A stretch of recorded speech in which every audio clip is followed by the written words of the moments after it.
আসসালামু আলাইকুম। অনেকেই আমাকে প্রশ্ন করছেন এই লেমন ভেট ক্রিমটা কি আপনারা ইউজ করতে পারবেন?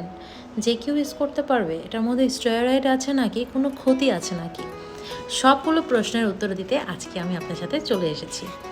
আমি এটা নিজে ইউজ করার কারণেই আপনাদের সবার সাথে এটা শেয়ার করছি।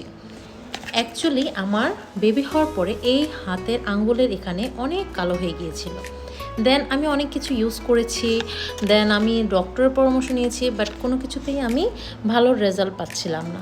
দেন যখন নিজের বিজনেসের জন্য আমি এই প্রোডাক্টটা নিয়ে আসি, এটা আমি ভাবলাম তাহলে ইউজ করে দেখি। আমি এই প্রোডাক্টটা আজকে 7 দিনের উপরে হবে ইউজ করছি। আমার এখানে কালো যে এই হাতের মধ্যে তো চলে গিয়েছে অ্যাকচুয়ালি বলা যায়, মানে এই হাতের যে কালো ছিল, দেখেন দুইটা হাতের মধ্যে দেখেন ডিফারেন্স দেখেন, এই যে এই হাতের মধ্যে কিন্তু কালচে ভাবটা অনেক চলে গিয়েছে, হালকা হালকা আছে এই হাতের মধ্যে, একটু হালকা হালকা আছে, তবে এটাও চলে যাবে। আমি এই হাতে ইউজ করেছি, দেখেন এই হাতের কিন্তু কালচে ভাবটা নেই বললেই চলে, হালকা আছে। আর এই হাতের মধ্যে এখন ইউজ করি নাই, তাই এই হাতটার মধ্যে এখনও কিন্তু হালকা হালকা আছে। দেন আমি এটা ইউজ করার পরে আপনাদের সবার সাথে শেয়ার করছি যে আমার এখন পর্যন্ত হাতের মধ্যে কোনো প্রকার র্যাশেস, কোনো প্রকার চামড়া ওঠা, কোনো ধরনের আল্লাহর রহমতে সমস্যা হয়নি। তবে যার যার স্কিন টোন তার কাছে, আমার মনে হয় কোনো সমস্যা হয়নি আলহামদুলিল্লাহ।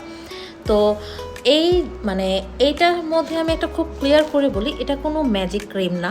সারা শরীরে বা লম্বা সময় যে আপনি নিজের ইচ্ছে মতো লাগাবেন সেটা আপনি পারবেন না। তবে একটু খানিক মানে একটু অল্প করে যদি আপনি লাগান, অল্প করে অল্প জায়গায় অল্প সময়ের জন্য যদি আপনি লাগান, তাহলে খুব ভালো রেজাল্ট পাবেন।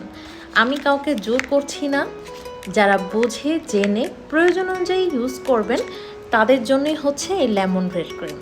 ভয় পাওয়ার আগে প্রশ্ন করুন, জানুন। আমি আমার নিজের অভিজ্ঞতা থেকে সত্য কথাই বলছি। যদি কারো প্রয়োজন হয় অবশ্যই দোলন্স এশিয়ান নোটে ইনবক্স করতে ভুলবেন না। Thank you so much.